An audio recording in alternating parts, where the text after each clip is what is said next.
Howdy folks, Kirk and Jason here with Kirk Giordano Plastering. It's a new year. Happy New Year, guys. It's a cold, cold day. If I tell you how cold it was, there'd be somebody from the UK, from Wales, who would say, Kirk, we swim in that kind of weather. Not us. Right now it's cold. But anyway, we're going to show you guys how to do a scratch and brown. We're going to show you how to match this texture. And down here, guys, I want to point out something because I get asked this a lot too. Right here, here's mud. There's a board right here. And then there's concrete right here. That's just concrete. So we take our paper under that board about 2 inches. And then we clean this with water hose. Is that good enough? Sure, if there's no dust. But what I did is that blue stuff, that's just weldcrete. Weldcrete is a bonding agent. Now, this could be loose. And it's wood. Hear that? That's wood, concrete. So folks ask me that, cover the wood, cover it with wire. Now, we've got some stiff mud going on here. Jay was asking me, Dad, maybe we shouldn't do a video on this. And I thought, how come? He says, well, I got some really stiff mud because it's so cold. It's, for us, cold is 50 degrees, guys. And it's about 50, so I'm looking forward to moving and putting some of this stuff on just to warm up. That's pretty stiff mud, but that's what we want. So, okay, what I'm doing here now, this is called the scratch coat, first coat. I'm actually filling it up because it's habit of mine. Ooh, that's good stiff mud for what we want. Anytime you see me doing this, guys, using my whole arm or going underhanded, that means that mud is gone. Well, it's not gone, but it's pretty stiff. Can I handle it? Of course I can. I actually like it better when it's stiff like this because it sets fast. Do I need it to set fast today? Absolutely. Why? Because it is so cold. As a rule, when you're putting it on heavy, rock. Wintertime, guys, we've had 10 straight days of rain. And sometimes that rain gets into the bags. It sneaks in. The bags are on the truck covered, but that water just sneaks in anyway. And when it does, I get some clinkers in here. What I'd kind of like to do too, I'm not sure if I could do it with this stiff mud, but I'm going to try it anyway, is use what we call, it's called a Go Devil. Back when I was working with Plastering Union, we'd call it a cheater. They were outlawed. They said it made the hod carrier's job too difficult. You take it like so. You get your mud on here. And then you just bend down and put it on. Now, instead of using one arm, you're using your lats. You got to push hard, guys. Let's see. I'm just showing you this. I was going to use my trowel because it's getting kind of stiff, but that's just what we want. And when you're using a cheater, guys, you got to push hard. You got to put it on and basically push it on hard because it's sticky. Jay's going to put some more mud up here, and I'm going to continue with what I'm doing.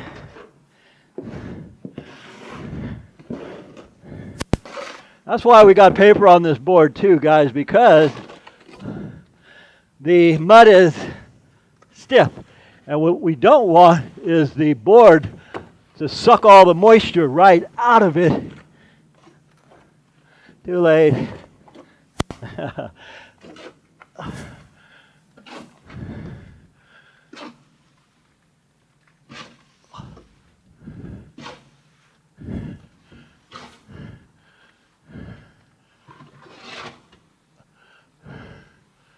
I forgot how to plaster, guys. It's kind of like riding a bike. You never forget.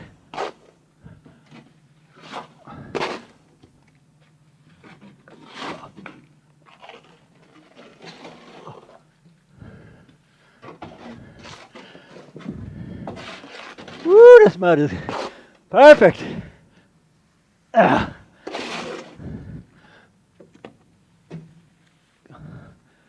Just right for waking up.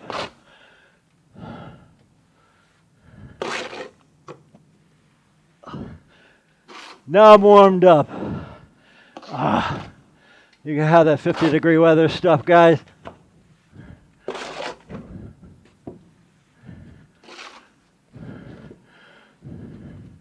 Now generally, what I'll do is I'll put on the mud that I think I need. And that's what I think I'll need. And then I'll take a derby. What's a derby?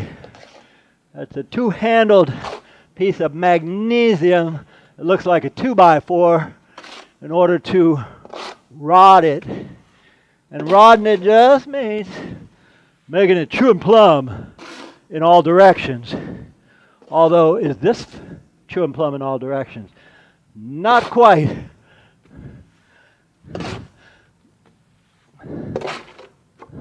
But with the new truck, I think it's a toy compared to our old truck. That is such a piece of shit. Yeah, you heard it. It's a piece of shit compared to my last truck. I had a diesel. That diesel had a 7.3 engine. It gets 1,000,000 miles, but it didn't conform to California regulations. And I only had 60,000 miles on it. So I was forced to buy this truck. Now this truck, why am I going to point this out? Just because I can. I got nothing better to do. We just used it. This is the first day. And the garbage man was taking our dumpster out. And he pushed the dumpster in it and he came out. He says, "Oh man, sorry." I thought, dude, this is a work truck. I could care less. You kind of broke it in for us. We need it broken in because the last thing anybody wants in the plastering trade is a pretty work truck. We want a work truck that has a strong engine, a strong transmission. That's a work truck.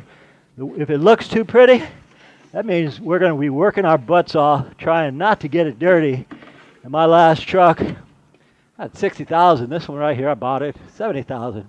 Anyway, it's got the boxes where you lift up. We got our bags on it, so I can't get a derby. Make this work. If not, I'll use my trowel. Now what we want to do is get it true and plumb. And so we can use this. We get it in the back of this piece of, I don't even know what that is for, a piece of steel. And what we're trying to do is just get some of the humps out. See all that excess? We look for a place. Okay, excess can be put right there. We take it, pull it up, just like a derby. Take it, pull it up. And all we're trying to do is get it so-called true and plumb. Now, derby works 10 times better than this cheater, but you got to use what you got. In fact, I'll put that down and just use my trowel. That's the beauty of a 20-inch pole trowel. It can be used as a derby also. So you take that 20-inch trowel, boom, and that's using this as a template. Now to go back, I'm just going to take it right here. If you guys you watch this and you say, well, hell, I can do that. You can if you remember this. I dictate this wall, not the wall dictating me. So when I'm taking it like this, what I'm doing is like a painter. You ever see a painter? He won't paint this way. He'll paint this way. He'll make straight lines. What I'm doing with this trowel is I'm going straight like this. I'm not closing my eyes and letting the wall dictate it. I'm pulling it straight. What does hard rubber floating mean, guys? That means, well, in about 15 minutes, I'll show you what it means because I'm going to have to do it. That means we make a wall, true and plumb, and we get all the humps and bumps out, and we actually create what we call a surface that's open so that the air will allow it to dry faster.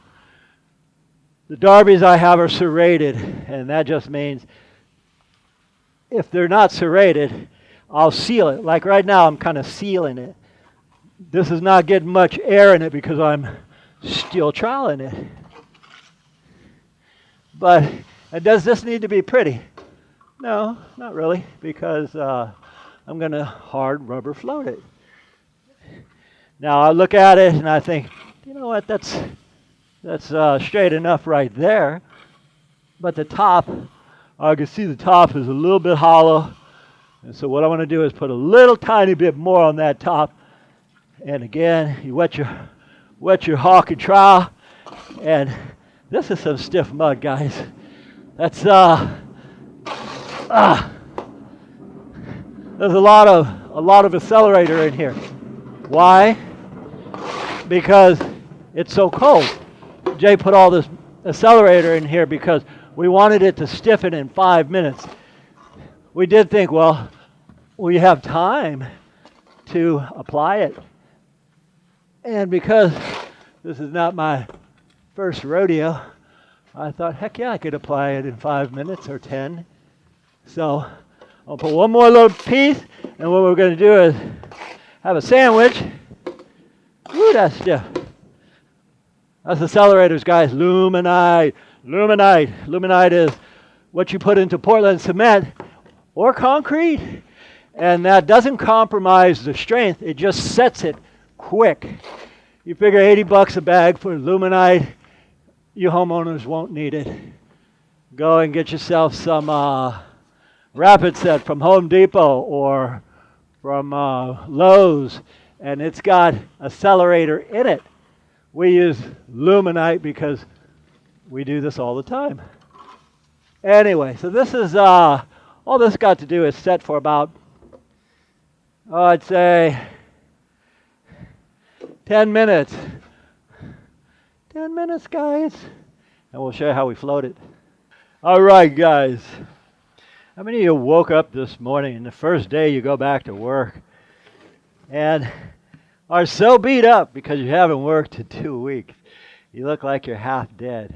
Because we started to unload everything from the old truck to this new truck, Jay was over like at 6 o'clock. I was getting up, and he says, Dad, you walk any slower, you're going to fall into a coma. I thought, too late, as I'm trying to make my coffee, but now I'm awake. But anyway, I want to show you guys something. Okay, here's what we have. Now look, this is how hard it is. This is how hard this is, and all we did was take lunch. So actually, the lunch was like 10 minutes. The Stucco dictates our lunch. We don't say, hey, we're going to take lunch. The Stucco says, you guys, your lunch is over. You better get back to work. So what I did was, because this has Luminite in it, I can retemp it. I can remix it, and it does not compromise the mud. Now this is where it's really complicated because that's just too cute. Somebody waved at me with a mud pack on their face.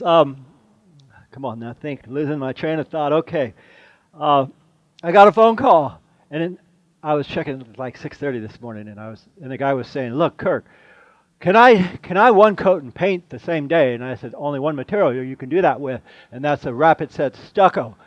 And I was thinking, don't answer the phone in the morning because it'll take you half of your day. You'll lose all this time. So anyhow, I'm telling him, or you can buy Luminite, and he said, "What's that?" This is Luminite. Luminite is $80 for an 80-pound bag. Would you guys need that? Never, ever, ever would you need it because it costs too much, and unless you're using it all the time like us, it's not necessary for you guys. But this is Luminite in Portland cement. What kind of Portland cement is it? Sackcrete, Quickcrete, any kind of crete, concrete. It's just Portland cement, guys. So with the Luminite, I can retemp it. If I'm using, say, Eisenwall or rapid set, I cannot bring it back to life. What happens if I bring it back to life? I destroy the integrity of it. It just doesn't work. Anyway, so I'm going to show you now.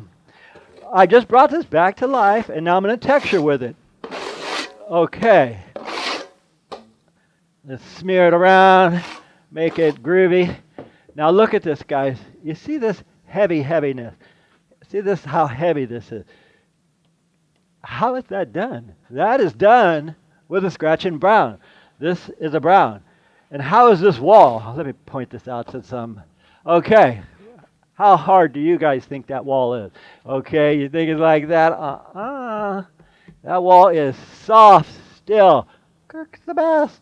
But can you use a hard rubber, this is hard rubber or polyurethane float, to actually just float it out? Yes. And a guy I was just talking to last night, he was saying, Kirk, how come you never use the wooden floats? I thought, I have plastic and I have wooden floats. I prefer the polyurethane float. This polyurethane float is used a lot here in the USA. In the UK, they prefer the wood and the plastic. Why do I prefer this? I could bend it, guys. I could bend this. I could bend this. With the wood one, I cannot bend it. It's like trying to steel trowel something, and then how you get that line out? Pain in the ass. So I prefer polyurethane, guys. All right. Now while I'm killing time messing around doing stuff that I shouldn't be doing, can you use a sponge float? And here's the one everybody asks me about. Sponge float, guys, sponge float. Okay, now for your joint, you want to use your sponge float because that'll tie it in and the water will hydrate it, making that joint stronger. You can clean your wall. If you get stuff all over it, just take your float, come down, and make it pretty. If I were to take this sponge float and hit this, if you guys watch what we do, these are two main tools.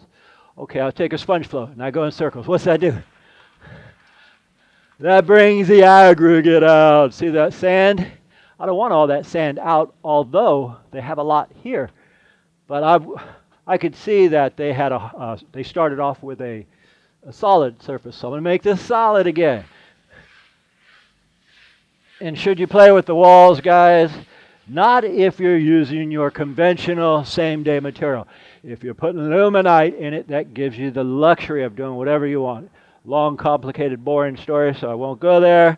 All right, let me finish what I started, guys. All right, so I took some of this, and I added water to it. Like I just took the water from here, and I put it on here, and I mixed it up. When I was working with Old Man Whitey, that was my job as a hard curer. He'd say, Kirk, just make it a pile, make a hole, put the water in it, and let it seep through. Me, I don't do that. Because we're not using interior, or we're not using the lime putty. We're just using exterior. So we can just put it on and mix it like this, guys. Just mix it, drag it. Why are you dragging it? Because you want to get all of these rocks out. All the plasters know what I'm talking about. You have a bunch of bags on your truck, and you think, I'm going to cover this from the rain. You're not going to cover it from the rain. You're going to try. Anyway, so we get all the rocks out, and now we make this so that we can texture with it. Play around with it a little bit. Come on. Okay, now we look at the guy's texture here. What'd he do? Okay, he went up and sideways.